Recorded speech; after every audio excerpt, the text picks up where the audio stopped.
Darlings, hold on to your fascinators because the New York Times just did what British media wouldn't dare. And Buckingham Palace is shaking in its polished brogues.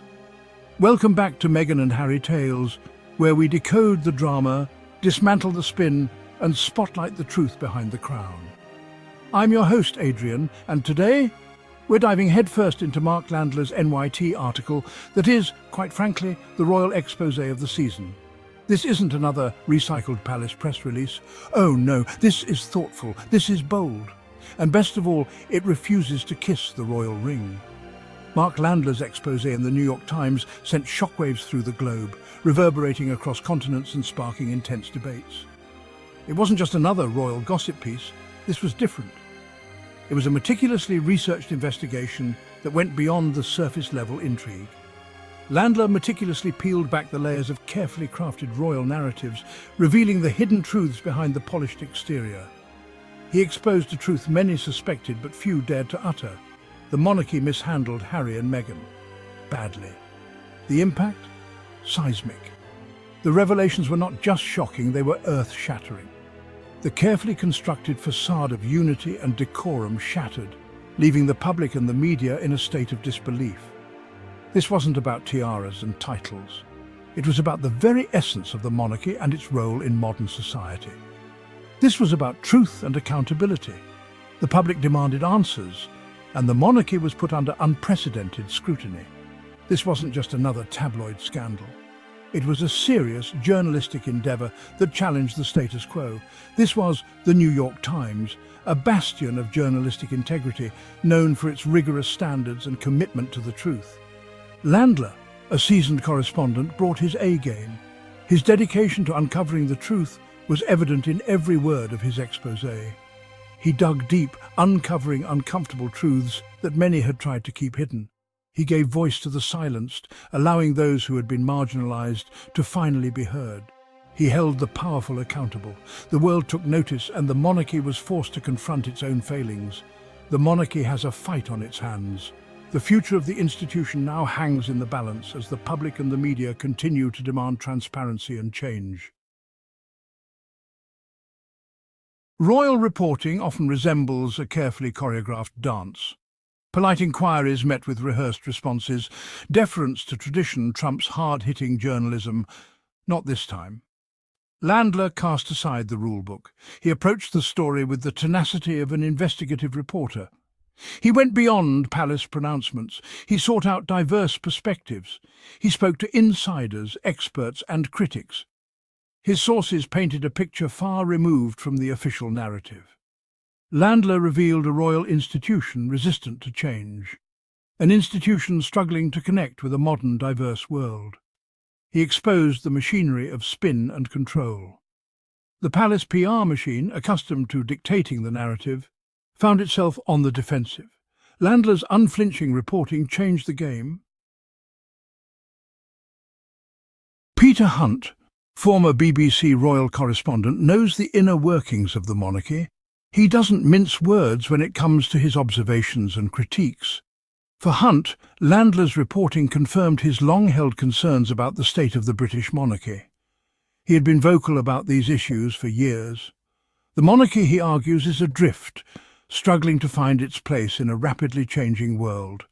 It's out of touch, clinging to outdated protocols and traditions that no longer resonate with the public.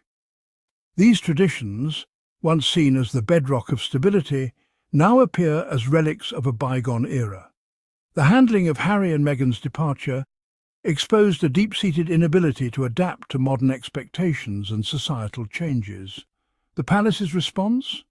Silence, denials, and a doubling down on tradition. This approach has only served to alienate a younger, more progressive audience.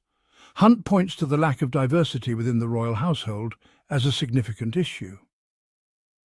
The royal family's insular nature has prevented it from reflecting the diversity of the nation it represents.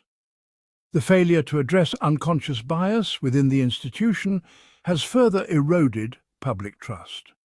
Efforts to modernize have been superficial at best. The refusal to acknowledge the very real impact of racism on Meghan has been particularly damaging. It has sparked widespread debate and criticism. For Hunt, the monarchy's response to the Sussexes was not just about one couple. It highlighted systemic issues within the institution.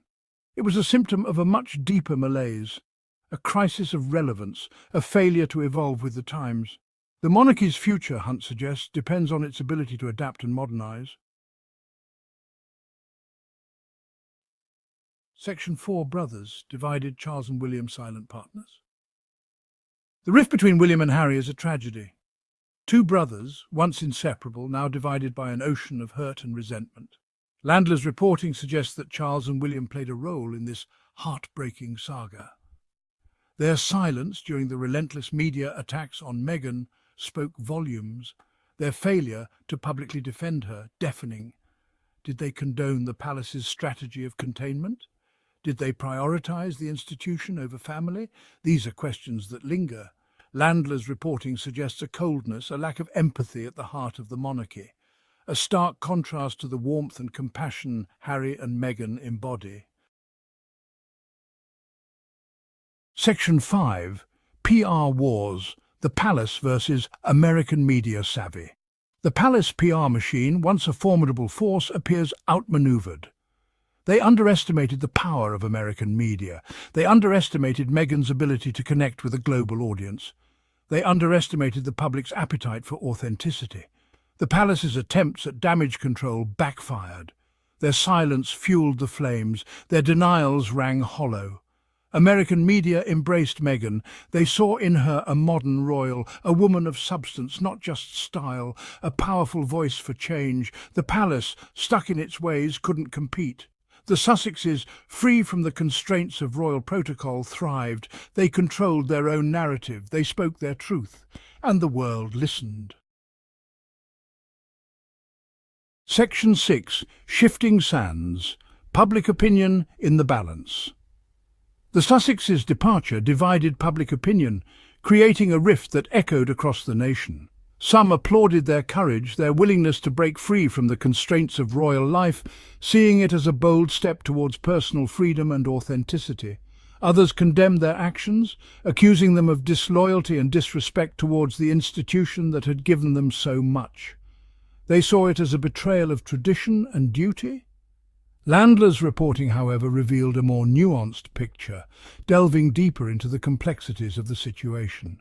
He exposed the double standards and the implicit biases at play in the media coverage, highlighting how different narratives were shaped by underlying prejudices. His work forced a reckoning with the monarchy's colonial past, bringing to light uncomfortable truths that had long been ignored or glossed over. The younger generation, in particular, seems less enamored with the monarchy, questioning its relevance in a modern, diverse society.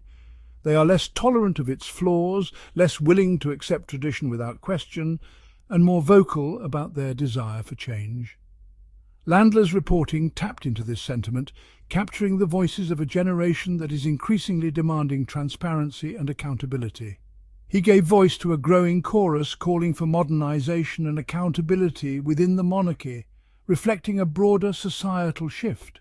The question remains, can the monarchy evolve to meet these demands, or will it be swept away by the tide of change that is sweeping through society? The future of the British monarchy hangs in the balance as it faces unprecedented scrutiny and calls for reform. Section 7. The Crown Uncovered. A turning point for transparency. Landler's exposé is a watershed moment. It shattered the illusion of royal infallibility. It exposed the inner workings of an institution long shrouded in secrecy. The monarchy can no longer operate in the shadows. The public, empowered by information, demands transparency. They demand accountability. The Sussexes' departure, though painful, could be a catalyst for change. It forced a long overdue conversation about race, privilege, and the role of the monarchy in the 21st century. The palace would be wise to listen, to embrace reform, to become more inclusive, more relevant. The alternative? Continued decline and irrelevance.